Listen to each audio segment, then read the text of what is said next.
आसाराम के बेटे का भी महापाप सामने आया है। बाप नंबरी तो बेटा 10 नंबरी वाली कहावत इन दोनों पर ही सटीक बैठ रही है। बहरहाल नारायण साईं है कौन और क्या आरोप लगे हैं उनके ऊपर, आइए दिखाते हैं आपको इस रिपोर्ट के जरिए। एक क्षण का सत्संग। आसाराम के बेटे नारायण साईं का पूरा नाम श्री श्री नारायण प्रेम साईं है और उनका जन्म 29 जनवरी 1973 को हुआ था। नारायण प्रेम साईं आसाराम की अकूत चल और अचल संपत्ति के अकेले वारिस हैं। नारायण साईं अहमदाबाद, देहरादून, निवाई और हिमाचल प्रदेश के साथ ही साथ तमाम दूसरे आश्रमों का भी कामकाज देखते हैं। नारायण प्रेम साईं लोक कल्याण के लिए कई तरह के कार्यक्रम और अभियान चलाते हैं, जिसमें बाल शंकर केंद्र, युवा जागृति अभियान, व्यसन मुक्ति अभियान, आपदा राहत कार्यक्रम और ध्यान योग शिविर मुख्य हैं। इसके अलावा नारायण प्रेम साईं साईं सुदर्शन नाम से एक मासिक वीडियो मैगजीन भी निकालते हैं। नारायण प्रेम साईं भी अपने पिता आसाराम की तरह ही सत्संग करते हैं। नारायण प्रेम साईं के सत्संग में आसाराम के सत्संग की छाप साफ साफ दिखाई देती है। आसाराम की तरह ही नारायण साईं पर भी आरोपों की भरमार है। बदसलूकी से लेकर जमीन हड़पने तक के आरोप लगे हैं उन पर।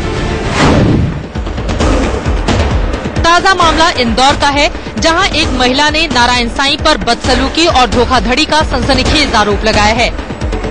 इस महिला ने कहा कि नारायण साईं ने धोखे से उसकी शादी एक शादीशुदा व्यक्ति से करा दी और शिकायत करने पर उसके साथ जबरदस्ती करने लगे।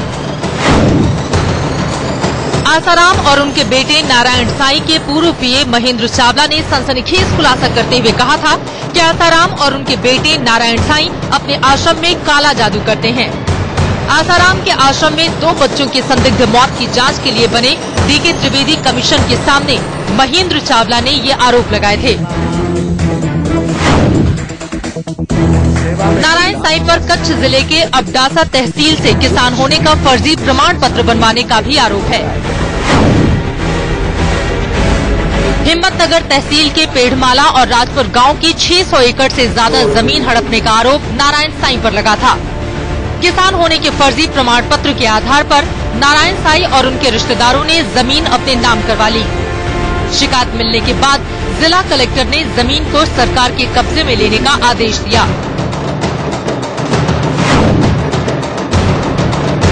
जिस लड़की के आरोप में आसाराम आजकल जेल की हवा खा रहे हैं, उस लड़की को नारायण साईं ने पागल बता दिया था और कहा था कि उसका दिमाग ठीक नहीं है।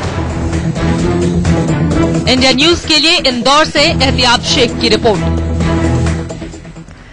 पिता की तरह बेटा भी सवालों के घेरे में है। आसाराम एक तरफ जेल के अंदर है, लेकिन बाहर उनके बेटे की मुश्किलें बढ़ने वाली हैं, क्योंकि काफी गंभीर आरोप उनके ऊपर लगे हुए हैं। तमाम मेहमान हमारे साथ बने हुए हैं और इंदौर से पीड़ित महिला लगातार खुद की कहानी को भी बयां कर रही है। लेकिन यहां पर आपसे मेरा सवाल है, पंडित महेंद्र मिश्रा जी, संतों का चरित्र ऐसा होता है क्या? सत्संग की आड़ में पर्दे के पीछे क्या खेल खेलते हैं सत्य साईं? माफ कीजिएगा, नारायण साईं से बताने की अब जरूरत नहीं है। देखिए, सबसे पहले तो मैं ये कहूंगा, सर्वे हिमे समायानाम दुखांतरे, हम इन बहन जी के साथ हैं खड़े हुए, इनके दुख के साथ खड़े हुए हैं। और संतों को जो चाहिए, अपनी परंपरा को ध्यान में रखते हुए अपने जो है आचरण को शुद्ध रखना चाहिए जी। मुझे ये कहना है, यत्र नार्यस्तु पूजयन्ते रमयन्ते तत्र देवता। जहां पे नारी की पूजा होती है वहीं देवता होता है। लेकिन कुछ ऐसी भी बातें होती है कि देखिए, हौसले की बात आई तो फिर सुन लीजिए, मीडिया का नाम जी। आपके नाम पे बदले है तूफानों के रुख। जब मीडिया का कैमरा घूमता है पाकिस्तान की तरफ, तो बंदूकें भारत की घूम जाती है पाकिस्तान की तरफ। जब आपका जो है मीडिया का जब कैमरा घूमता है चीन की तरफ, तो चीन के ऊपर जो है का दर्द है। धर्माचार्य जी, किस तरह की बातें आप कर रहे हैं? एक महिला जो अपने बेटे के नाम के लिए तरस रही है पिछले काफी सालों से, साथ हूं मैंने क्या कहा? मैंने कहा हर आदमी को जो है आचरण अपना ठीक रखना चाहिए। इन बाप और इन बेटों ने जिस तरह से कृत किया और ये सामने आ रहा है, ये बड़ा दुखद है। मगर एक चीज ये है कि शुरू से जो है धर्म के ऊपर जो चला आ रहा है, जो आईपीसी की धारा हमारे वकील साहब बता रहे थे, इसमें मैं संशोधन चाहता हूं कि अगर किसी नारी की शादी कोई व्यक्ति कराता है और जो पंडित भी कराता है और जो बाराती भी जाता है, उसको एक साथ अगर कोई गड़बड़ होती है, सबको उसको बंद करना चाहिए, उसको जेल में भेजना चाहिए। तो अगर ऐसा हो जाए, सुनिए, अगर ऐसा हो जाए तो सभी लोग मिल करके उस मामले को समझाने की कोशिश करेंगे, उसे बचाने की कोशिश करेंगे कि देखो भाई, मैंने शादी कराई है, मैं पंडित हूं, मैं देखो बिचौलिया हूं, मैं बाराती हूं, तो मेरे वजह से आप दोनों मत लड़िए और किसी नारी का जो है अपमान मत करिए। मेरा कहना यह है। एक तो ये, दूसरी बात यह है कि इनके साथ हुआ है, ये बहुत दुखद है। मैं आपकी बात नहीं कर रहा हूं, ये बात आज जो उठी है, आपको आपने पहले भी इसको मुकदमा जो है कायम कराया होगा। ये मुकदमा कब कायम हुआ है? 2004 में एक बार इन्होंने मामला दर्ज किया, लेकिन पुलिस ने कुछ सुना नहीं और मामले को रफा दफा। अब आप देखिए, आप 2004 से जो आपकी तरफ से जो हुआ है, जो डिले हुआ है, ये बड़ा दुखद है। रसूखदार लोग हैं, धर्माचार्य जी, आपसे रसूखदार कौन हो सकता है? उनका एक बेटा है, मीडिया से रसूखदार दुनिया में। आपको अभी ध्यान आ रहा है इस बात का, इस बच्ची के साथ इतना दुख हुआ।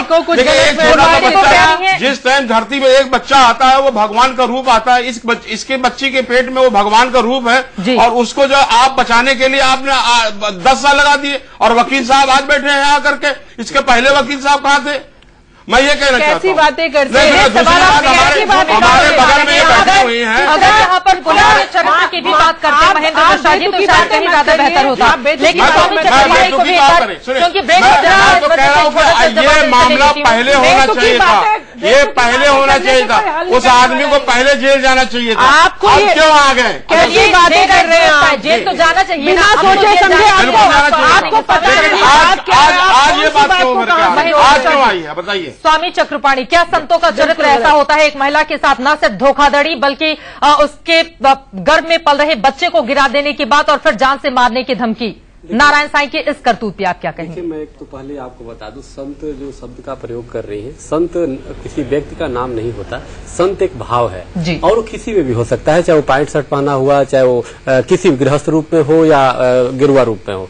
और दूसरी बातें हैं, देखिए हमारी सनातन धर्म और भारत में खास तौर से आप देखेंगे गांव-गांव में ब्राह्मण पुजारी या गुरु जो होता है, गुरु प्रधान देश है चूंकि भारत, तो उसमें गुरु के पास लोग जाते हैं, धर्म के पास लोग जाते हैं, जो पंडित हैं, पुरोहित हैं, मौलवी हैं, उनके पास जाते हैं और विवाह के लिए वो करते हैं कि हमारा विवाह करा दो, और उस तरह से वो चूंकि संपर्क में लोगों के रहते हैं, वर पक्ष में भी वधु पक्ष में, और मिलवा देते हैं और वो कराते हैं। इसमें उनके पीछे देखिए जो इन्होंने बहन जी ने बताया, जो उन्होंने आरोप लगाया कि उन्होंने एक षड्यंत्र के तहत वो कराया, तो ये तो निश्चित रूप से अपराध के तहत में आता है, जांच का विषय। जब अगर हाँ नहीं ठीक कर रहे, तो अब ये तो जांच का विषय है, एफआईआर भी हुआ है, ये अच्छी बात है, अभी तक कार्रवाई नहीं हुई, ये गलत बात है। और जो महेंद्र जी ने जो बात कही है, ये वास्तव में ये ध्यान देने वाली बात है कि इस समय जो उठाया जा रहा है ये गलत है। आखिर तो 4 साल पहले, मेरी बात सुन लीजिए, 4 साल पहले एफआईआर हुआ, अभी तक आखिर क्यों नहीं कार्रवाई हुआ? दबा दिया गया। आप सुनिए, मैं बताती हूँ आपको, मेरी बात ब्रेक पर जाना है स्वामी जी, एक ब्रेक पर जाना है, दोबारा मैं वापस लौटूंगी तो सवाल का जवाब मैं लूंगी और साथ ही उन महिला से भी जानने की कोशिश करूंगी जो सवाल इस मन से बार बार खड़ा हो रहा है कि 2004 का ये मामला है, तो इतने दिनों के बाद इस मामले को मीडिया के पटल पर क्यों लाया गया है, इसका जवाब उनसे जानूंगी। लेकिन यहां पर आसाराम के बेटे का जो महापाप सामने आया है वो अपने आप में हैरान करने वाला है, और जैसी बाप की स्थिति है बेटे की भी वही स्थिति बनती हुई नजर आ रही है। रुकेंगे एक छोटे से ब्रेक के लिए, होंगे फौरन हाजिर, आप कहीं मत जाएगा।